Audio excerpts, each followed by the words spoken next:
আমাদের এলাকায় এখন নতুন অভিযান হাওড়া কর্পোরেশন শুরু করেছে। এলাকায় পরিষ্কার পরিচ্ছন্ন রাখতে হবে। বাড়ি বাড়ি থেকে ময়লা তুলে নিয়ে যাবে, নিয়ে গিয়ে কোনো ভ্যাটে ফেলবে না, গাড়ির উপরে ডালবে। কোথাও আর ময়লা ড্রপ হবে না, গাড়ির উপরে তুলবে, সে গাড়ি নিয়ে চলে যাবে। তাহলে আপনি এটা মেনে নিন যে আগামী 2 মাসের মধ্যেই হাওড়া শহরে কোনো জায়গা রাস্তার উপরে কোনো ময়লা ফেলার জায়গা থাকবে না, কোনো ডাম্পিং গ্রাউন্ড, কোনো ভ্যাট থাকবে না। রাস্তা একদম পরিষ্কার পরিচ্ছন্ন থাকবে। যারা রাস্তা ময়লা করবে, দিনের বেলা ময়লা ফেলবে, তাদের বিরুদ্ধে সেপ্টেম্বর মাস থেকে ফাইন নেওয়ার ব্যবস্থা শুরু করছে কর্পোরেশন। 2 বার একটা লোক যদি 3 বার যদি একটা লোক ফাইন দিল, তাহলে সেই লোকের বাড়ির জলের কানেকশন কর্পোরেশন কেটে দেবে। মানে আপনাকে সে বোঝাবে 1 বার 2 বার, যদি বারবার আপনি ওই ভুল করেন তাহলে আপনার বাড়ির জলের কানেকশন কেটে দেবে। এইরকম অনেকগুলো পদক্ষেপ নিচ্ছে। আগামী দিন আপনাদের এই এলাকায় অনেক আমাদের পাওনা ছিল, আমি বারবার ভোটের সময় বলেছিলাম। তো এবার তো কি হয়, ভোট হয়ে যাওয়ার পর জিতে যাওয়ার পর মানুষ সব ভুলে যায় কি কি কমিটমেন্ট করেছে। আমি যে কমিটমেন্ট করেছিলাম সেই সমস্ত কমিটমেন্টের উপরে কাজ শুরু করেছি। সন্তলালা আইডি হসপিটালের ক্যাম্পাসে আমি প্রজেক্ট দিয়েছি 100 বেডের একটা হসপিটাল করার জন্য। আর ওটা করবো।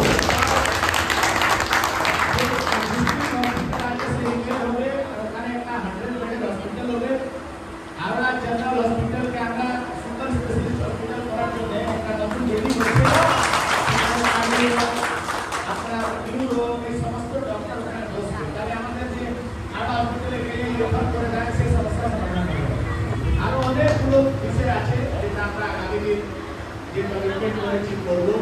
নদীবাগানে আমাদের কাছে একটা জায়গা আছে, আরও আপনারা জানেন, বিশ্ববিদ্যালয়ের পাশে ওর ক্যাম্পাসে এখন আমার কাছে 2-3টা অপশন আছে। একটা মহিলা কলেজ হওয়ার প্রজেক্ট আছে, একটা টেকনিক্যাল স্কুল হওয়ার প্রজেক্ট আছে, আর ওখানে অলরেডি একটা হিন্দি ইউনিভার্সিটি চলছে।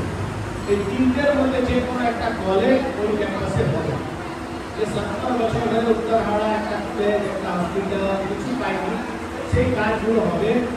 এখনই আমি লাস্ট 4 দিন ধরে লাগাতার চেষ্টা করছি। হুগলিগড় যেটা বন্ধ আছে, ওই হুগলিগড়তে শিপিংয়ের কাজ, যে আমাদের শালিমার শিপিং কোচিং ল্যাব আছে, তার একটা ইউনিট এখানে খুলবে। তাহলে ওই জায়গাটাও চর্চা করে যাবে। হাওড়া স্টেশন চত্বর আমি একটা খুব বড় অ্যানাউন্সমেন্ট করে দিয়েছিলাম যে হাওড়া স্টেশনকে আমি ওয়ার্ল্ড ক্লাস করবো। তখন আমার ডিএমসি কিছু নেতারা রাত্রিবেলা বলছে একটু কেজরিওয়ালের মতো হয়ে যাচ্ছে না, যা আপনি আছে সেটাই বলে দিচ্ছ। আমি আপনাদেরকে বলি ওটা আমি বলেছিলাম না, মেরা বিলে না প্রবেশ করেছিলেন রেল আর সরকার মিলে হাওড়া স্টেশন থেকে নিয়ে হাওড়া ব্রিজ পর্যন্ত যে পুরো খালি জায়গা বাস স্ট্যান্ড আছে, সেটাকে ওয়ার্ল্ড ক্লাস ডেভেলপ করছে। 6000 কোটি টাকা খরচ করে হাওড়া স্টেশন ওয়ার্ল্ড ক্লাস হয়ে যাবে। মানে ওখান থেকে বেরোবেন, কোথায় বাসে যাবেন, কোন ট্রেনে যাবেন, এয়ারপোর্টের মধ্যে হবেন, সেই প্ল্যানিং হচ্ছে। আমাদের প্রস্তুতির একটা মিটিং আছে। আমি এইসব কথা আপনাকে কেন বলছি যে আপনারা একটু নিজেকে গর্বান্বিত ভাবুন যে আপনি ওই একটা বাটন এতদিন টিপতে, ওই বাটন টিপে তোলা গাছ, বাটন টিপে নীল গাছ, বাটন টিপে গলি গলিতে নলেজ ঠেক হয়েছিল। এবার আপনি যে বাটন টিপেছেন সে নতুন যুগের শুরুয়াত করেছে।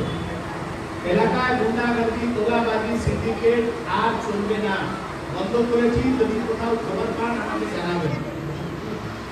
আপনার এলাকায় নর্দমা যত জাম হচ্ছে তার জন্য অনেকগুলো কারণ আছে, সেই সব সমস্যার সমাধান করার জন্য আমরা আওয়ামী বলে দিয়েছি। হাওড়া শহর যাতে পরিষ্কার পরিচ্ছন্ন থাকুক, এখানকার ছেলেমেয়েরা ভালো করে পড়াশোনা করতে পারে, সরকারি স্কুলগুলোকে আমরা কোনো সংস্থা আছে সরকারি, তাদের সিএসআর মাধ্যমে সেটাকে ডেভেলপ করবো। কয়েকটা স্কুলকে আমরা মডেল স্কুল তৈরি করছি। সরকারি স্কুল আমরা আমাদের সমাজের পয়সা দিয়ে তাকে ডেভেলপ করে দেবো, যাতে ওখানে ভালো করে পড়াশোনা হতে পারে। আপনাদের পাশে একটা ঐতিহাসিক স্কুল আছে, স্কুল, সেটাকে আমরা প্রধানমন্ত্রী পিএম শ্রী স্কুলে লিস্টেড করেছি। সেটাকে সরকার স্কুলকে বাদ কিছু স্কুল আছে সেটাকে আমরা আমাদের প্রচার করবো।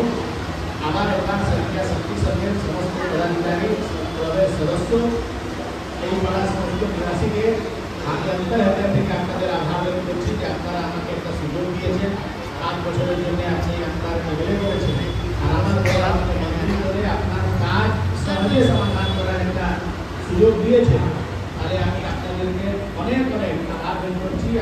আমার উপরে ভরসা রাখবেন। আমি কাজ করার জন্য এমএলএ হয়েছি। যদি কোথাও আপনার মনে হয় যে আমার কাজে কিছু ত্রুটি আছে, তাহলে আমাকে জানাবেন, আমার উপরে রাগ করবেন না, আমাকে জানাবেন, আমাকে মেসেজ করবেন। আমি যতটা পারবো সমস্যার সমাধান করার চেষ্টা করবো। কিছু কাজ আছে যেটা লং টার্ম, যেটা 2 বছর 3 বছর 4 বছর লাগতে পারে, কিন্তু এটা কমিটমেন্ট করছি যে যত কথা ইলেকশনে বলেছি সেটা 5 বছরের মধ্যে পূরণ করার 100% চেষ্টা করব। যেটা বলেছি সেটা করবো। তারপরে আমি স্পিড একটু বাড়িয়ে দিয়েছি যে আপনারা 2-3 মাসের মধ্যে কাজ শুরু হয়ে গেলে এরকম কোনো কাজ নেই যে 5 বছর থেকে বেশি টাইম লাগবে। তো আমি যখন নেক্সট ইলেকশনে আপনার সাথে আসবো তার আগে আমি যে কমিটমেন্ট করেছি সেই কমিটমেন্টগুলো পূরণ করে ফাইনালের দিকে পৌঁছে আপনার কাছে আসবো। আমার উপর ভরসা রাখবেন। আগামী দিন আপনার দুঃখে সুখে আপনার পাশে থাকবো, এটাই ঈশ্বরের কাছে প্রার্থনা করছি। নমস্কার, ধন্যবাদ। আমরা তাহলে আজ থেকে আমরা আমাদের মন্ত্রী ধরবো না, আমরা ধরবো আমাদের গরিবের উমেশ চাই, উন্নয়নের উমেশ চাই। এটা সকালে মিলে যাবে এই উন্নয়ন। এবার আমাদের ক্লাবের vice president advocate Sumit Kumar Das আমাদের সাধারণ উমেশাই মহাশয়কে অনুপ্রাণিত করে সম্বর্ধনা দিচ্ছে। তাহলে আজ থেকে আমাদের গরিবের দ্বারা গরিবের ভাই গরিবের কাকা সব উমেশ চাই, আজ উন্নয়নের উমেশ চাই। এটাই উনি আজকে আমাদের সামনে